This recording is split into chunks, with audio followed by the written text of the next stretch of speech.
Life has many stories. Here's one that might just change how you see yours. People show you their true colors when you're at your worst.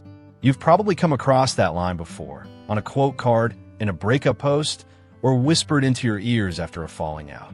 It's become a sort of modern proverb, the go-to theory to explain why people leave us, why they act cold when we're hurting, or why we suddenly feel alone when we thought we had solid connections.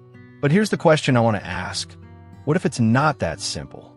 What if the worst version of someone you see when things fall apart isn't their true color, but a reflection of how you made them feel? What if in some cases the act of sticking around during your storm is actually less genuine than walking away? Let me share this story to make it clearer. I was watching Perfect Match Extra Season 2, basically Ghana's take on a show like Love Island. A couple emerged as winners, adored by fans, showered with gifts, and hailed as couple goals. But just a few months after the show ended, cracks began to form. Speculation was everywhere, and then the truth slipped out. The relationship had been fake all along, staged for the cameras, played to win. The girl had been dumped by her original partner on the show, and the new guy swooped in to form a power couple with her. They won the show, but never had real intentions to last. After the announcement of their split, fan backlash was immediate and ruthless. The guy, once a darling of the crowd, became a villain overnight. His social media was flooded with insults. People unfollowed him, mocked him, even sent threats. This same man who was once celebrated could barely breathe without criticism. Now here's what struck me. Was this sudden hate their fans' true colors? Or was it a reaction to feeling used, embarrassed, and deceived? Did these people change? Or were they simply reflecting the energy they received? Because in truth, he didn't reveal their true nature. He provoked it. And there's a difference. This is where the theory of true colors begins to fall apart. When someone disappoints us and we react with anger or distance, they call it our true self. But what if we're just responding to how we were treated? What if people don't switch up? They just mirror back the energy we give them. So when someone walks away after feeling manipulated, does that make them fake? Or are they simply protecting their peace? We rarely ask that. We prefer to label, because it's easier to call someone fake than to accept that the love they gave before was real, but not sustainable. Maybe they loved you as best as they knew how until they couldn't anymore. Maybe the warmth they once gave wasn't a lie. It just couldn't survive whatever storm came next. We often forget that human connections, at their core, are not built on knowing everything about someone. They begin with curiosity, chemistry, and fragments of truth. And then the rest is discovery, some beautiful, some messy. It's unrealistic to expect people to stay frozen in the same role they played when everything was good. People are like packages. You pick them up based on the label.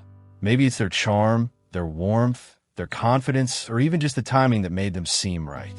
Something about them draws you in, invites curiosity. You take them home with you, figuratively speaking, and begin to unpack who they really are. At first, it all seems to match the packaging. But over time, the contents begin to show flaws, habits, boundaries, triggers, depth. Sometimes the contents surprise you in a good way. Other times, you find things you weren't prepared for. And here's the thing. If the connection starts to feel different, that doesn't mean the person tricked you. It doesn't make them fake. It just means you're seeing more of what was always inside. Maybe you've changed. Maybe your needs have. Or maybe they've evolved too.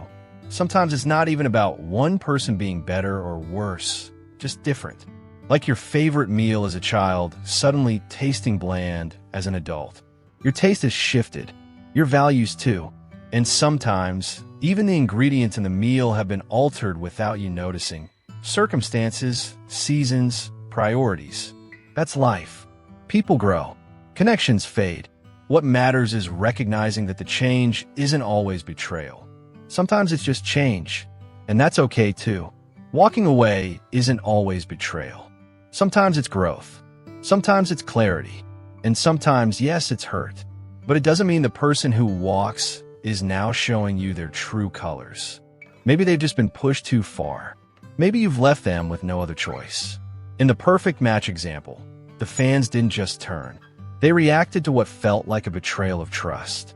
And while I don't excuse threats or vitriol, I understand the emotion behind it. They invested emotionally in something that wasn't real. And people, when they feel played, don't always respond with grace. They respond with defense, with distance, with withdrawal. That doesn't mean their love was fake. It means it was conditional on authenticity. There's this common idea that true friends or loyal partners stick around no matter what. And while that's a beautiful ideal, it's not always realistic. People can only absorb so much before they break, especially when they feel like they've been underestimated, disrespected, or used. This brings me to something I think we often misunderstand: the entitlement we carry into relationships.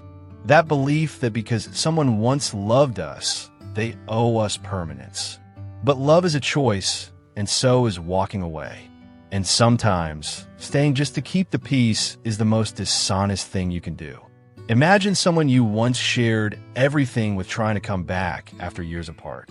They miss the version of you they once knew. But you've changed, you've grown, and the connection doesn't flow like it used to. They might walk away again and call it your true colors. But is it? Or are they just uncomfortable with the fact that you're no longer who they expected you to be? This is why I think the whole idea of true colors on bad days needs context. People don't become fake just because they walk. And they don't become real just because they stay. Sometimes, the most loyal thing you can do is leave, when staying means tolerating lies, manipulation, or misalignment. So, here's what I want you to take from this. Yes, people might surprise you when things go south, but don't be so quick to label that version of them as fake or cruel or their deepest truth. People are layered, and behavior, especially in the face of hurt, is complicated. Ask yourself this instead. What did I show them that made them respond the way they did? Was I honest? Was I clear? Did I change the terms of the connection without communicating it? Because here's the thing. Just as you can choose to see the good in someone, you can also choose to see the bad. Our brains are always looking for patterns that confirm what we want to believe. If you want to believe they're a villain, you'll find every reason to prove it. But if you take a step back, you might just see someone who loved you until they couldn't anymore. Not every friendship or connection is built to last. And that's okay. Some people come into your life to teach, some to mirror, some to shift your direction. The tragedy is not that they leave. The tragedy is when we dismiss everything good that came before just because it didn't end the way we hoped. So next time you feel hurt or betrayed, pause before you say, "They've shown me their true colors." Ask yourself first, what did I show them?